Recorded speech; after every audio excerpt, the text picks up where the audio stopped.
Les chars de Poutine en ont fait les frais, l'Ukraine ayant tendu l'un des pièges les plus astucieux et les plus vicieux de la guerre. Poutine pensait avoir tout compris, croyant à une victoire facile, il a lancé 50-0 soldats, dont 10-0 nord-coréens, contre Koursk. Il était persuadé que ces chars invincibles vaincraient l'armée ukrainienne et qu'il apparaîtrait comme un héros pour avoir reconquis le territoire russe. Mais cela ne s'est pas produit, alerte spoiler, il s'en est fallu de peu. Au contraire, l'Ukraine l'a vu venir à 1 km et a tendu un piège si destructeur que les champs étaient couverts de carcasses de chars russes qui avaient brûlé. Les puissantes représailles de la Russie, elles s'apparentent plutôt à une véritable catastrophe. Comment l'Ukraine est-elle parvenue à ses fins et pourquoi Poutine continue-t-il de tomber dans le panneau? Cette vidéo explique comment l'Ukraine a une fois de plus déjoué la Russie, les graves défaites subies par les soldats de Poutine et les implications pour l'avenir de Koursk. Nous commençons par le piège. Pendant la majeure partie de la contre-offensive de Koursk, la Russie a tenté de prendre pied sur la rive est de la rivière Snagost. L'objectif évident est de réduire la tête de pont de l'Ukraine à Koursk en bloquant la ligne de ravitaillement des troupes stationnées dans la partie nord de la région, et la Russie a connu un certain succès avec cette stratégie. Selon RBC Ukraine, les bataillons ukrainiens ont probablement quitté les positions retranchées dans la forêt d'Olivski à Koursk et ces hommes sont probablement en train de retourner vers Miloloknaïa. En outre, ils se sont retirés de Darino, situé juste après le Snagost, mais la Russie a exigé davantage. Afin de créer une zone tampon efficace et d'empêcher les troupes ukrainiennes d'acheminer du matériel via la région située au nord de Koursk, les forces de Poutine ont prévu de s'emparer de toutes les localités qu'elles pouvaient occuper le long du fleuve. Jusqu'à présent, la Russie n'est pas parvenue à ses fins. L'Ukraine a décidé d'ériger des fortifications autour de la rivière Snagost parce qu'elle constitue une barrière naturelle contre les forces russes. En outre, des soldats sont positionnés en hauteur le long de la rivière, ce qui leur permet de repérer les forces russes qui approchent et d'éliminer des divisions et des troupes. La Russie est aujourd'hui pratiquement à l'arrêt en ce qui concerne la rivière Snagost. Poutine a pris la décision judicieuse de modifier sa stratégie. Il a choisi de concentrer la majorité de ses troupes sur l'ouverture d'une brèche dans les lignes de front depuis le nord, à Tolstylug, plutôt que de lancer des troupes contre les positions ukrainiennes le long de la rivière. L'objectif est toujours de couper les voies de ravitaillement ukrainiennes qui passent par la partie nord du territoire qu'elle revendique à Koursk. Mais la capture de Tolstylug donne également à la Russie la possibilité de lancer des frappes encore plus directes contre la région de Novoevo-Novko à l'est de Koursk. Pour l'Ukraine, il s'agit là d'une position cruciale. Au début de la contre-offensive de Koursk, Poutine a tenté de s'emparer de la colonie. Ses premiers efforts ont échoué, la Russie a subi des pertes importantes, tandis que l'Ukraine a réussi à repousser 5 vagues d'attaques russes. Au moins 300 soldats russes et nord-coréens auraient été tués ou blessés lors des 5 attaques qui ont précédé le 11 novembre. Poutine a utilisé 29 équipements lourds lors de ses offensives, mais l'Ukraine a pu en détruire au moins 18, donnant l'impression qu'elle était prête à tendre le piège qu'elle a tendu au début du mois de décembre. Si l'on se réfère aux manœuvres de décembre, Poutine savait que la prise de Tolstylug lui permettrait d'attaquer Novoevo-Novko depuis 2 directions, étendant ainsi la présence militaire de l'Ukraine dans la région. C'est ainsi que la première attaque russe a commencé. Selon Euromaidan Press, la Russie a envoyé de nombreux véhicules blindés de transport de troupes, ou APC, dans un réservoir d'eau important au nord de Tolstylug. Leur objectif était de contourner ce réservoir afin que davantage de troupes russes puissent entrer dans la zone et écraser l'armée ukrainienne. Le problème de Poutine était que la Russie avait déjà essayé cette voie lors de ses premières tentatives pour reprendre Novoevo-Novko. L'Ukraine savait qu'elle ferait une nouvelle tentative. Afin de servir de système d'alerte précoce dans la région du réservoir, elle a mis en place une surveillance continue à l'aide de drones équipés d'une technologie d'imagerie thermique. Lorsque Poutine a envoyé ses TTB, ce mécanisme a été activé et l'Ukraine s'est mise au travail. Après avoir repéré les véhicules russes, l'Ukraine a tiré un barrage de roquettes anti-chars Javelin sur le convoi avec une portée de tir efficace d'environ 1,5 km. Le Javelin est un système d'armement portable piloté par l'homme. Les ogives anti-chars hautement explosives, Hedjihad, de ces missiles peuvent pénétrer l'acier blindé sur plus de 6 fois leur diamètre, ce qui les rend idéales pour éliminer les gros engins. Au cours du conflit, l'Ukraine a effectivement utilisé des javelots pour détruire des chars sur son territoire. Il en a été de même avec cette utilisation. Les TTB russes ont été rapidement détruits par les javelots, laissant les véhicules fumants sur le sol. Bien que l'Ukraine ait été prête, les quelques soldats russes qui ont survécu à l'épave brûlante de leurs véhicules ont tenté de fuir dans les forêts voisines. Des drones utilisant la vue à la première personne, ou FPV, ont également été utilisés à proximité du réservoir. Ils ont été utilisés par l'Ukraine pour localiser les soldats qui avaient perdu pied et les neutraliser, provoquant ainsi l'effondrement de la poussée initiale de l'attaque russe. Cela semble être un très bon piège. Cependant, le piège anti-char de l'Ukraine n'en était pas un. Il s'agissait simplement d'une illustration de la capacité de l'Ukraine à prévoir les mouvements de force de Poutine. En outre, l'Ukraine aurait su que l'objectif de cette première tentative d'évitement du réservoir proche de Tolstoy Log était de trouver les positions de tir de l'Ukraine plutôt que d'assurer la victoire de la Russie. Ces informations étaient désormais en possession de la Russie. Afin de déterminer d'où l'Ukraine tirerait et à quelle vitesse elle réagirait à une attaque, elle a abandonné ses APC. Les troupes russes se sont lancées à l'assaut, persuadées qu'elles savaient ce qui les attendait. Les chars et les véhicules de combat font partie des nombreuses vagues qui tentent de se frayer un chemin, chacune composée de 6 à 10 véhicules blindés. Le plan de la Russie était d'envahir ce qu'elle pensait être les seules positions d'artillerie ukrainienne, et ces véhicules étaient accompagnés de bataillons d'infanterie. Tout au long de la bataille, Poutine n'a cessé d'employer cette tactique. Après avoir déterminé l'emplacement de l'ennemi, il suffit de lancer des troupes et du matériel sur la position jusqu'à ce que ses défenses soient percées et qu'il soit anéanti ou contraint de fuir. Le problème est que l'Ukraine a été témoin de cette tactique à plusieurs reprises. L'opération était également préparée. L'Ukraine avait miné la zone autour de ce point crucial bien avant que la Russie ne déplace ses véhicules blindés de transport de troupes dans le réservoir pour déterminer les positions de tir de l'Ukraine. Les forces russes ont compris qu'elles ne pouvaient pas éviter les sites de tir en Ukraine dès qu'elles trouvaient ces mines. Cela les obligerait à conduire leurs chars à travers des champs remplis d'explosifs, ce qui détruirait leur convoi mécanisé avant qu'ils n'atteignent l'Ukraine. Par conséquent, la seule option qui s'offrait aux vagues de chars russes était de suivre le chemin unique que l'Ukraine avait préparé pour eux. Ce chemin menait ces chars tout droit à travers une zone où ils ne voulaient pas se trouver. C'est alors que le piège s'est déclenché. L'Ukraine a placé des dents de dragon sur la seule route que la Russie pouvait emprunter, immobilisant un certain nombre de chars et de véhicules russes. Depuis la Seconde Guerre mondiale, ces petites pyramides de béton arrêtent les chars dans leur course, ce qui permet de contre-attaquer. À bien des égards, le point de vue de Poutine sur le combat terrestre est encore dépassé, comme l'a montré la guerre en Ukraine. Il prend ses positions à l'aide de chars et de tranchées. L'Ukraine a réussi à mener de nombreux chars russes droit sur les dents du dragon en déployant des mines pour les contraindre à suivre la trajectoire souhaitée, ce qui les a rendus immobiles et n'a constitué aucune menace. Les quelques chars qui ont réussi à franchir les dents du dragon ont connu d'autres problèmes. Ils se trouvaient à découvert et juste en face des lignes de feu en Ukraine. Des attaques de drones FPV, des missiles Javelot et des frappes d'artillerie ont été lancées en réponse à chaque vague déployée par la Russie. Les chars ont continué d'arriver. Il semble que les soldats russes ne savaient tout simplement pas quoi faire, car les assauts mécanisés se succédaient et tombaient dans le même piège. Il n'y a pas eu de retraite, alors que les forces ukrainiennes de la 36 brigade de Marines et du 225 bataillon d'assaut bombardaient les chars avec des explosifs, les chars ne pouvaient qu'essayer d'avancer. Les médias sociaux ont diffusé des photos du champ de bataille qui montrent l'étendue de la destruction. À Tolstoy Lug, Nijni Klin et Zeleny Shliak, les restes carbonisés de chars et de véhicules blindés jonchent des champs entiers.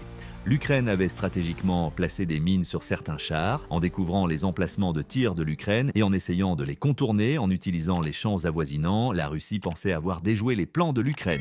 Chaque char qui a pris feu après l'explosion d'une mine a démontré que l'Ukraine était parfaitement consciente des intentions des forces de Poutine bien avant qu'elle ne lance la première vague d'APC. D'autres chars non détruits mais néanmoins désertés par leurs équipages reposent encore sur les crocs du dragon. Ils étaient coincés dans une ligne de tir que l'Ukraine les a habilement incités à suivre, et d'autres ont été tués par des tirs d'artillerie et de javelots qui les ont transformés en carcasses brûlantes. Des chars et d'autres véhicules blindés y sont enterrés selon Euromaidan. Aucune description ne pourrait être plus exacte. Lorsque les troupes de Poutine ont tenté d'éviter le réservoir situé à côté de Tolstoy Lug, elles ont été humiliées. Novoïvodinovka est toujours hors de portée et Poutine devra reconsidérer son approche une fois de plus. Puisqu'il nous a démontré tout au long de cette opération militaire unique qu'il était prêt à sacrifier ses soldats pour atteindre ses objectifs, il est probable qu'il décidera simplement de lancer davantage de troupes et de matériel contre les lignes ukrainiennes. Pour la Russie, cette humiliation a été suffisamment sévère. Cependant, la situation s'aggrave. La Russie continue d'essayer d'atteindre Novoïvodinovka. Selon le 24e bataillon d'assaut ukrainien, la différence est qu'elle tente désormais de s'appuyer sur des attaques d'infanterie pure. Le piège ukrainien a rapidement décimé les blindés, les chars et les véhicules de combat de la Russie qui n'a plus aucun moyen de reconstituer ses forces. Selon le 24e bataillon d'assaut, les réserves limitées de la Russie à Koursk sont désormais épuisées. Désormais, la seule tactique de Poutine consiste à lancer des forces à pied sur les positions ukrainiennes. Cela n'aboutira pas. L'Ukraine a déjà démontré à quel point il est facile d'utiliser des drones FPV pour capturer les soldats qui se sont échappés de leurs camions en flammes. Désormais, les soldats russes qui tentent d'avancer à pied sont essentiellement des cibles faciles pour une Ukraine déjà préparée aux méthodes éprouvées de Poutine pour s'emparer de Novoïvodinovka. Vladimir Poutine et ses associés tentent actuellement de déterminer ce qui a mal tourné à Tolstoï-Lug, mais nous avons quelques solutions. Le premier problème de la Russie est qu'elle a largement sous-estimé la puissance de l'Ukraine dans la région de Tolstoï-Lug. Cela ne devait pas se produire. Poutine a déjà tenté d'avancer dans la région. Ses attaques avant l'échec du 11 novembre l'ont démontré. L'Ukraine se doutait également qu'il tenterait à nouveau de le faire.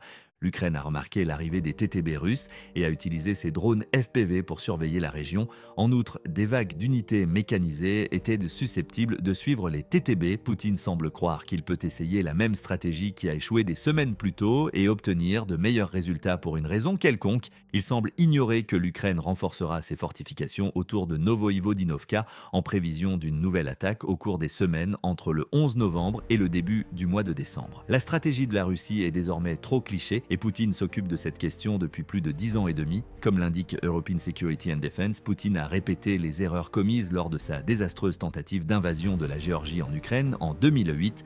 La Russie a tenté d'envahir la Géorgie avec des conscrits mal entraînés qui n'étaient pas préparés à une offensive terrestre lors de cette bataille, parfois appelée par dérision la guerre des 5 jours en raison de sa courte durée. Cette bataille a également révélé un certain nombre de problèmes technologiques au sein de l'armée russe. Les techniques de guerre électronique de la Géorgie ont trouvé une victime facile en raison de la vétusté de ses systèmes de communication. En outre, l'équipement de la nation était mal entretenu. Au cours de l'avancée de la Russie en Géorgie, beaucoup trop d'équipements sont tombés en panne et sont devenus inutiles. Les hommes de la Russie étaient épuisés lorsqu'ils sont finalement entrés en Géorgie et les Géorgiens étaient prêts à les accueillir. En 5 jours, la Géorgie a détruit, endommagé ou capturé 93 pièces d'équipements militaires russes, dont 8 avions, 21 véhicules de combat d'infanterie et 4 chars. La logistique était mauvaise, il n'y avait pratiquement pas de soutien arrière. La Russie a envahi la Géorgie en croyant pouvoir écraser la nation avec davantage de troupes et d'équipements, mais ce plan a échoué lamentablement. Est-ce quelque chose que vous avez déjà entendu? La stratégie de la Russie n'a pas beaucoup changé depuis qu'elle a commencé à combattre l'Ukraine, bien que l'armée du pays ait prétendument fait l'objet de réformes importantes à la suite du scandale de la Géorgie. Des conscrits mal formés sont toujours envoyés sur les lignes de front pour être détruits par l'artillerie et les armes à feu russes. Les pannes d'équipement sont toujours aussi fréquentes et Poutine a démontré qu'il pouvait utiliser sa souris tactique pour faire venir des troupes et des chars tout en comptant sur la supériorité du nombre pour envahir les sites. Tout est prévisible et le piège anti-char de l'Ukraine a été rendu possible par cette prévisibilité parce qu'elle l'avait déjà essayé et qu'elle n'avait pas réussi à changer de tactique pendant les presque 3 années de conflit. Elle savait exactement ce que la Russie allait essayer. Il existe de nombreux exemples où l'Ukraine a habilement anticipé le prochain mouvement de la Russie, comme le piège à chars de Tolstoï-Lug. Cependant, la Russie a perdu pour de nombreuses autres raisons. Un autre facteur important est la connaissance qu'a l'Ukraine de la défense multicouche. Selon Euromaidan, l'Ukraine a été en mesure d'utiliser avec succès son piège contre la Russie, en grande partie grâce à l'utilisation de défense multicouche. Notre compte-rendu de la situation vous a montré comment cette tactique défensive fonctionne. Lorsque la Russie a envoyé ses TTB, l'Ukraine a utilisé des drones FPV et des javelots comme première ligne de défense. Les dents de dragon qui jalonnent l'itinéraire que l'Ukraine a contraint la Russie à suivre ont constitué la 3e ligne, suivie par les mines semées sur le terrain. Puis une autre couche est venue avec davantage d'artillerie, de javelots et de drones. Cette défense multicouche n'est pas nouvelle pour l'Ukraine. Selon un rapport du Defense Post de décembre 2022, l'Ukraine utilise des armes antiaériennes basées au sol, de petites unités de soldats sur le terrain et des patrouilles d'avions et de drones pour lutter contre les drones russes. Il existe plusieurs similitudes avec la manière dont elle a traité les chars russes à Tolstoï-Lug. L'Ukraine utilise diverses stratégies de défense pour contrer les avantages russes. Elle en développe un certain nombre qu'elle utilise souvent de manière progressive afin de contraindre la Russie à se comporter comme elle le souhaite. Il s'agit d'une défense assez intelligente. En outre, le fait que la Russie semble toujours incapable de la résoudre en dit long sur l'incompétence tactique de Poutine. L'Ukraine aurait dû se rendre compte qu'elle était prise au piège dès que les divisions mécanisées qui tentèrent d'éviter le réservoir de Tolstoï-Lug ont découvert les mines sur le terrain. Même si cela signifiait perdre quelques chars à cause des attaques au javelot pendant l'évacuation, la Russie aurait pu concevoir un plan différent pour attaquer Novoïvodinovka et se regrouper ensuite. Au lieu de cela, la Russie a continué d'avancer vers le niveau suivant, puis le suivant, et ses chars ont donc été anéantis. Ici, Poutine commet l'erreur de ne pas apprendre. L'Ukraine a pu créer son piège grâce à la combinaison d'une vulnérabilité stratégique et de l'incapacité de Poutine à modifier ses méthodes. Il y a ensuite la question de l'équipement qui est une autre grave erreur commise par la Russie. Les forces russes tentent actuellement d'entrer à pied dans Novoïvodnovka, nous informant que les lignes de ravitaillement censées leur fournir les chars et les véhicules blindés dont elles ont besoin pour les attaques ont mal fonctionné. Le problème est simple, l'équipement de la Russie s'épuise. En outre, Forbes a couvert l'établissement par l'Ukraine de ce qu'elle a appelé une route de la mort sur l'itinéraire qui passe par Selenich-Lak. La Russie a tenté d'entrer dans Novoïvodnovka par cette route. Selon le 225 bataillon d'assaut, les champs sont minés, notre artillerie cible la route et chaque mouvement est étroitement surveillé d'après un rapport de Forbes sur une vidéo montrant au moins 10 voitures accidentées le long de la route. Selon Forbes, Poutine continue de frapper de la même manière sur la route proche de Selenich-Lak et les images de la route de la mort dépeignent une Russie à court d'armes. La Russie a utilisé des véhicules de combat d'infanterie BTR-82 lors des premières attaques en octobre et début novembre. Au moins 40 de ces véhicules ont apparemment été envoyés aux soldats sur les lignes de front à Kaworsk. À l'approche du mois de décembre, ces BTR-82 se font rares. Outre quelques tracteurs blindés et camions burants, les nouvelles épaves sur la route de la mort semblent être des véhicules de combat à chenilles, BMP et BMD, ce qui constitue un net recul par rapport aux BTR-82.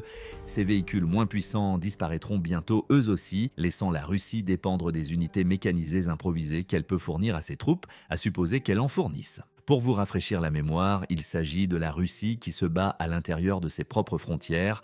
Il semble que Poutine soit à court de véhicules blindés en Russie ou qu'il ait si mal organisé la logistique que les véhicules dont dispose la Russie ne parviennent pas aux troupes qui en ont besoin. La situation de la Russie devient si grave qu'elle est obligée de remplacer ses chars par des camions et lorsque ces derniers viennent à manquer, d'envoyer des troupes à pied. La Russie a perdu 364 unités d'équipement lourd, dont des camions et des chars, entre le 6 août et le 26 novembre. Elle vient de perdre des dizaines d'autres de ses pièces d'équipement essentielles lorsque le piège de Tolstoï s'est refermé. Qu'est-ce que cela signifie alors pour les efforts de l'Ukraine visant à protéger Koursk? D'une part, la Russie connaît un certain succès. Environ 40% de la région dont l'Ukraine s'est emparée lors de son assaut initial a été reconquise. Il y a un avantage à avoir 50-0 soldats contre 20-0.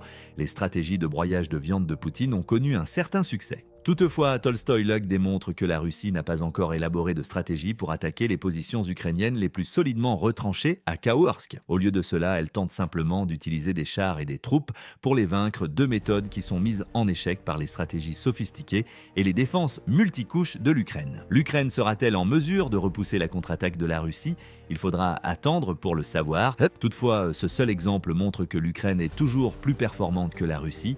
Des dizaines de milliers de soldats et des centaines d'unités d'équipement lourds seront perdus si la Russie parvient à reprendre Koursk. S'il n'y a jamais eu de victoire à la Pyrrhus, c'est pour un pays déjà en proie à des problèmes d'équipement et de main-d'œuvre. Cependant, que pensez-vous du piège tendu par l'Ukraine à Tolstoï-Lug? L'Ukraine pourra-t-elle continuer à échapper aux troupes russes avec de tels pièges? Ou bien Poutine finira-t-il par abandonner suffisamment de soldats et d'armes pour saper les défenses multicouches de l'Ukraine? Nous vous remercions d'avoir visionné cette vidéo et vous invitons à nous faire part de votre opinion dans la section des commentaires.